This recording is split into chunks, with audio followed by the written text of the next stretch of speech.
I'm 32 now, and every day, I wake up to a garden full of life, my own creation.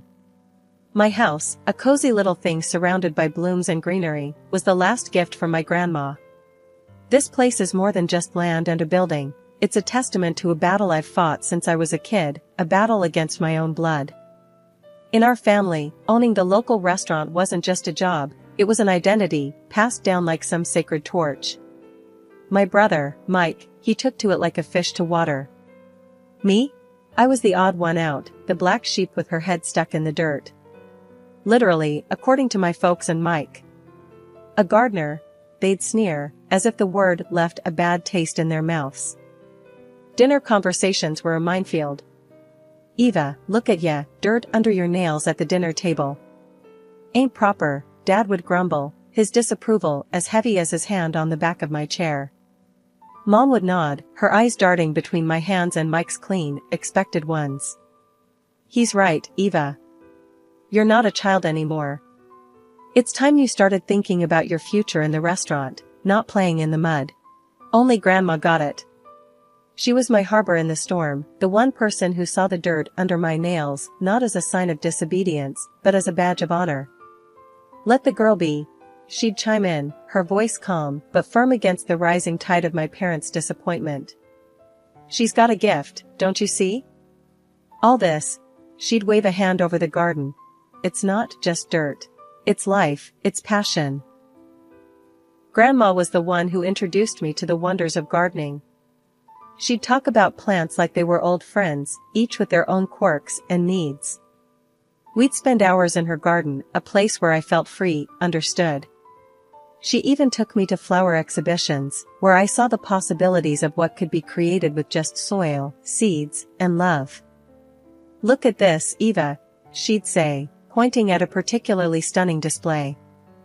"You could do this even better. You've got the eye for it, the heart." But back home, encouragement from Grandma was like a whisper drowned out by a shout. Mike and my parents saw my love for gardening as a phase, a childish hobby that I'd eventually outgrow. But I knew better. The feel of soil between my fingers, the thrill of seeing something grow from nothing, it was where I belonged. One day, as I was planting some new shrubs I'd picked out, Mike came out, leaning against the doorframe with that look of his. "You really gonna do this forever? Play in the dirt like a kid? When you gonna get serious, Eva?" I remember looking up at him, dirt smudged on my face, defiant. "This is serious, Mike. More than you'll ever understand." He just shook his head, the same way they all did, and went back inside, leaving me to my childish pursuits. Despite their words, their looks, I couldn't give it up. It was more than just a passion, it was a part of me. And every plant that bloomed, every patch of earth that I transformed, was a silent victory. The day I told my family I wasn't gonna join the family restaurant biz, and instead dive into landscaping, you'd think I'd announced I was moving to Mars. Mom's face went all kinds of red, like a tomato ripe for the picking. Dad's, though, he just looked like he swallowed something sour. "You're doing what now?" Mom's voice hit octaves I didn't know existed. Her hands were all over the place, like wild birds trying to escape. "I want to be a landscape designer," I said, trying to keep my voice steady. "It's what I love, what I'm good at."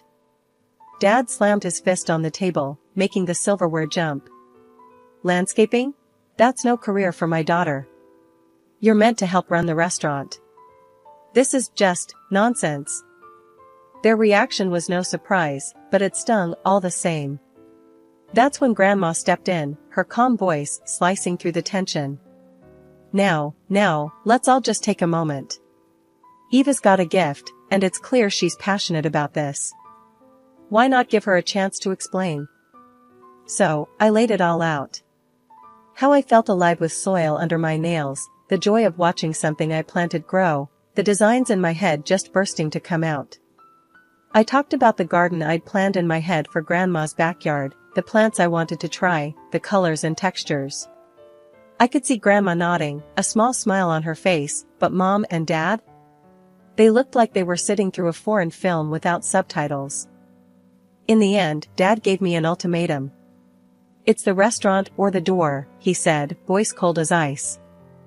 That's when Grandma, bless her, took me by the hand.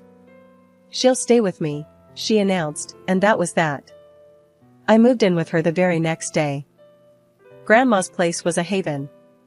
We spent every day in the garden, digging, planting, designing.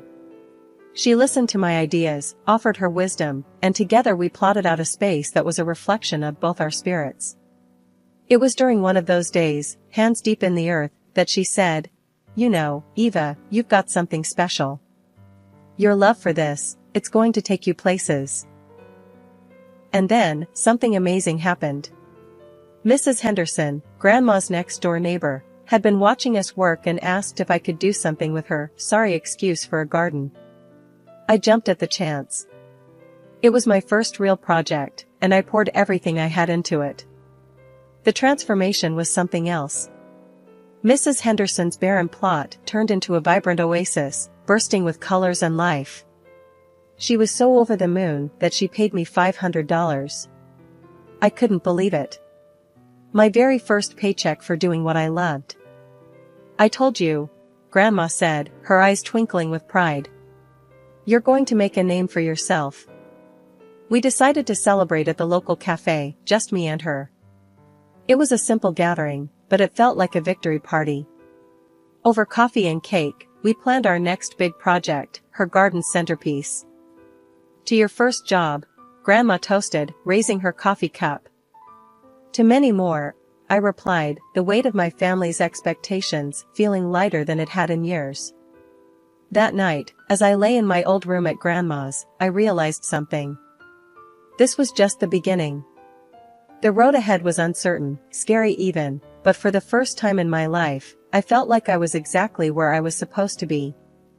Leaving for the city to dive into landscape design was like stepping onto another planet. I soaked up every bit of knowledge and beauty I could, feeling more alive than ever. Through it all, Grandma was my anchor. We'd talk for hours, whether I was back home for the holidays or just catching up over the phone. She never tired of hearing about my studies, my projects, or the new plants I was obsessing over.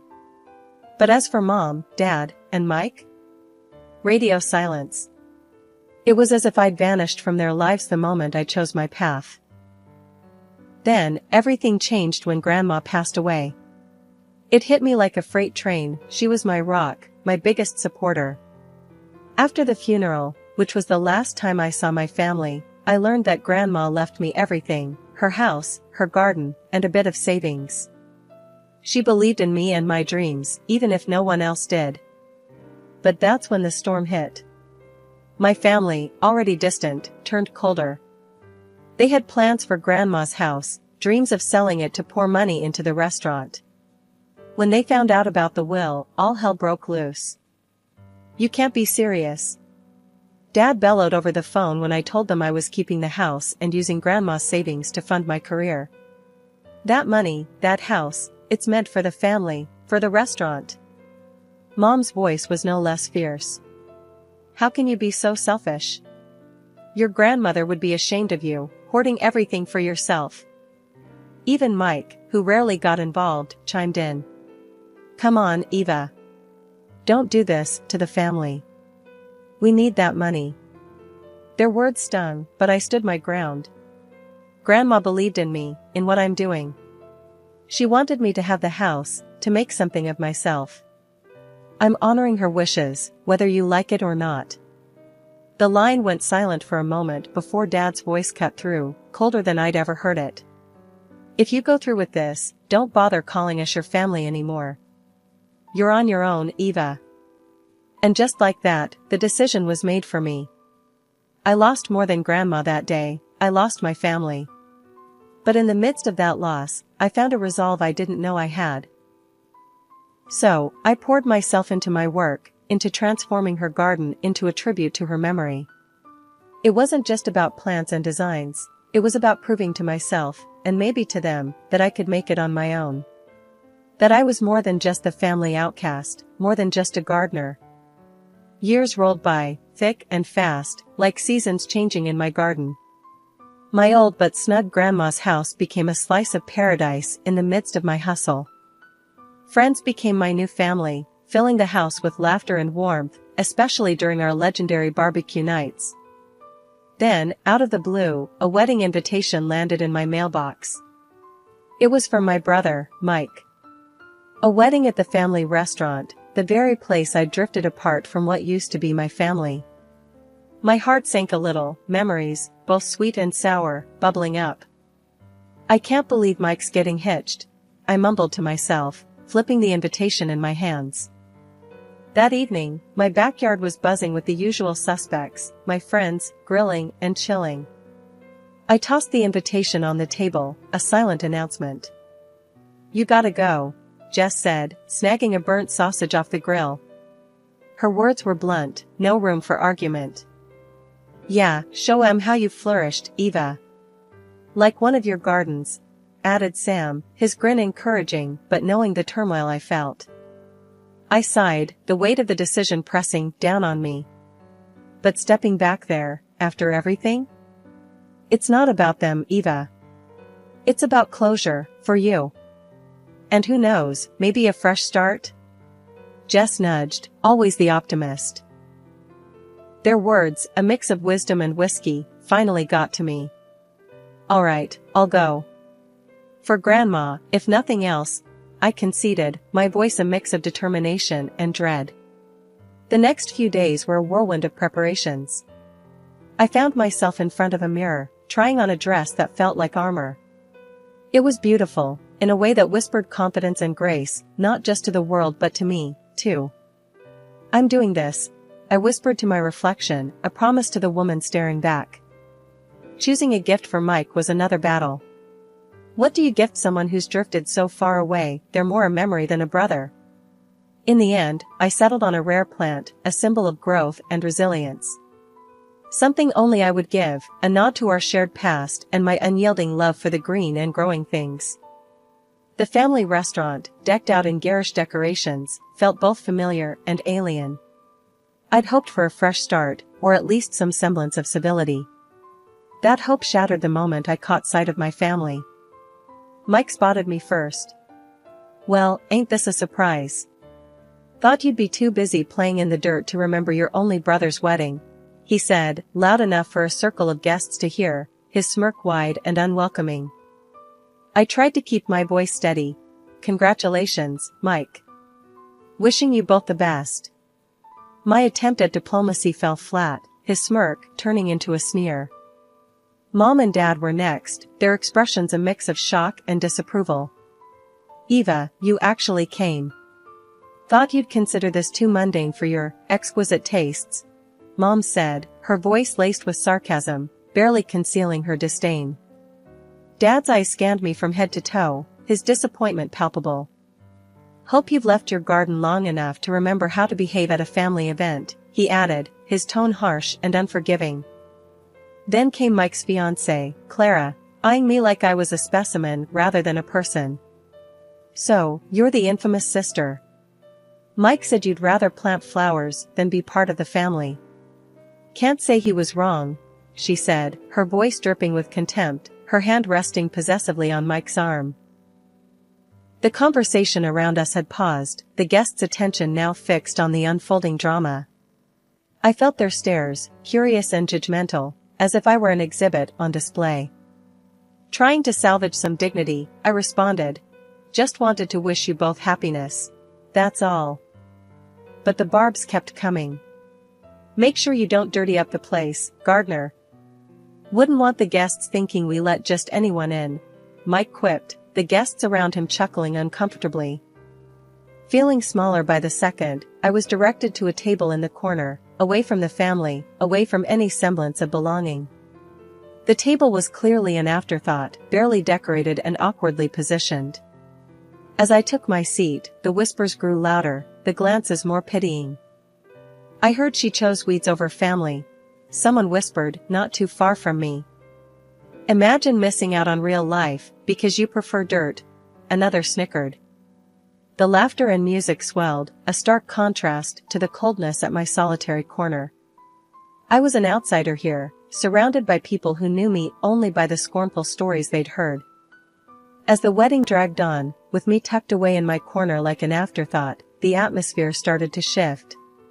The night was filled with the usual wedding fare, dancing, toasts, and a bit too much alcohol for some.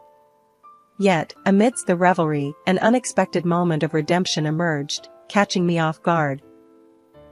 It happened just as I was contemplating making my quiet exit, unnoticed and unmissed. The mayor of our town, a guest of honor due to his ties with the bride's family, took to the stage for his speech. His presence was a big deal, lending a certain prestige to the event.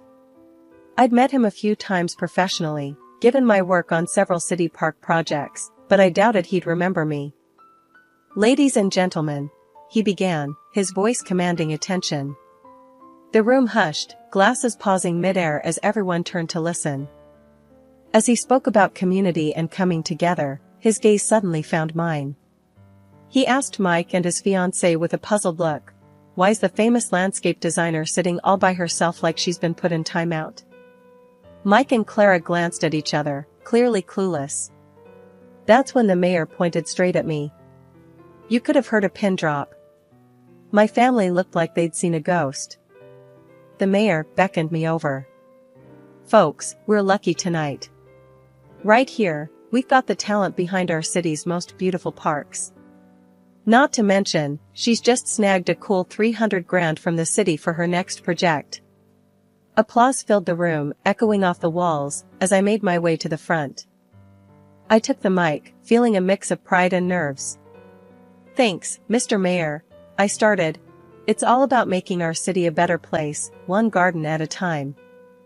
Then, turning to my family, I couldn't help but add, "Mike, Clara, congrats. Seems like you two are a perfect match." A light jab at their earlier coldness.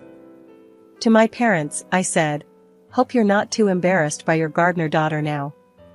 Their faces were a picture of shock and burning shame. The room was buzzing, whispers spreading like wildfire. I could feel the shift in the air, the looks of surprise and newfound respect from the guests.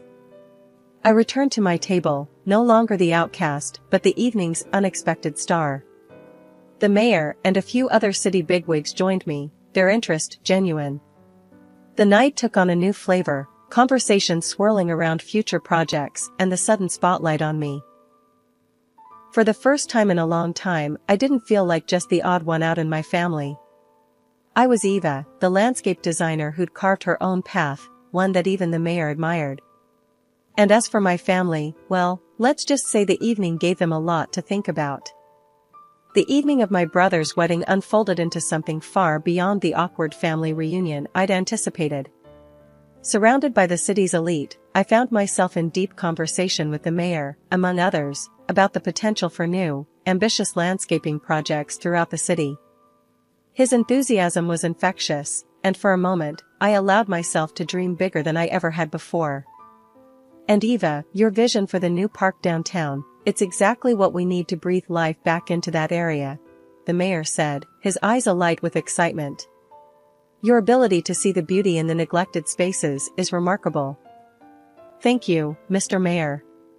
I believe every corner of our city has potential. It's just about finding the right way to bring it out," I replied, feeling a swell of pride. The conversations didn't stop there. The head of the local TV channel, intrigued by my story, pitched the idea of a feature segment. "Eva, your journey from a misunderstood gardener to a celebrated landscape designer is inspiring. How do you feel about sharing your story with our viewers? Show them how following your passion can lead to unexpected success," he suggested, his camera crew already imagining the shots. I'm humbled, really. If my story can inspire even one person to follow their heart, it would be worth it, I answered, the reality of my influence beginning to dawn on me. As the night wore on, the mayor's disappointment in his niece and my family's behavior became unmistakably clear. His confrontation with Clara was a moment of vindication I hadn't known I needed. "Clara, I expected better. The way you and your new family have treated Eva, it's unacceptable. I cannot, in good conscience, support the restaurant financially or otherwise. Respect and kindness are values we should all uphold," he stated firmly, leaving Clara and my brother visibly shaken. Riding the wave of the evening's revelations, I returned home with my head full of possibilities and my heart light, despite the undercurrents of family drama. That lightness was short-lived, however, as Mike's unexpected visit a week later brought me crashing back to reality.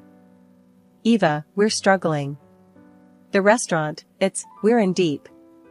I wouldn't ask if it wasn't serious. Can you help us out?" Mike's request was desperate, his pride swallowed by necessity. "Mike, coming here, asking for money now? After everything?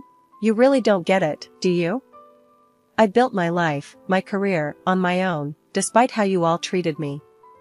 "No, I won't bail you out," I said, my voice steady, my resolve unwavering. His departure was followed by a call from our parents, their tones sugary, their intentions transparent. "Eva, sweetheart, we've been thinking about you. How successful you've become. We're so proud. Maybe you could share a bit of that success? Help the family business?" They cooed, their words dripping with insincerity. "You think you can ignore me, belittle my passion, and then when I make something of myself, you call to ask for money?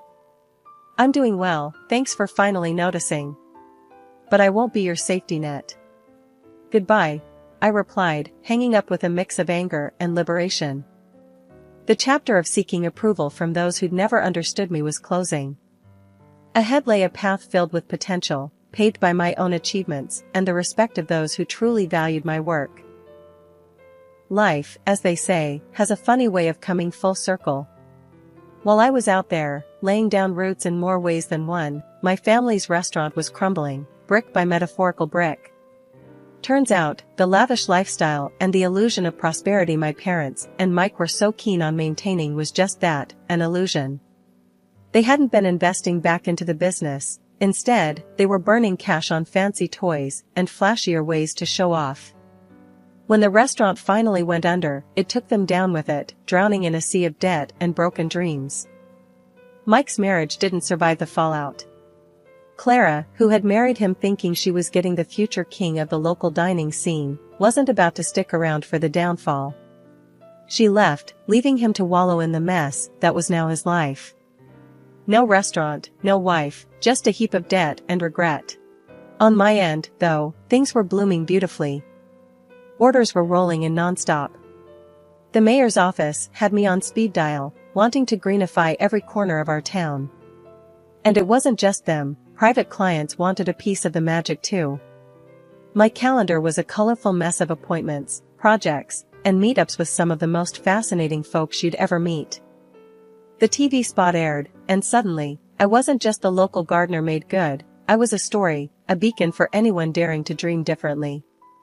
People loved it, flooding my social media with support, sharing their own stories of chasing dreams no matter the odds.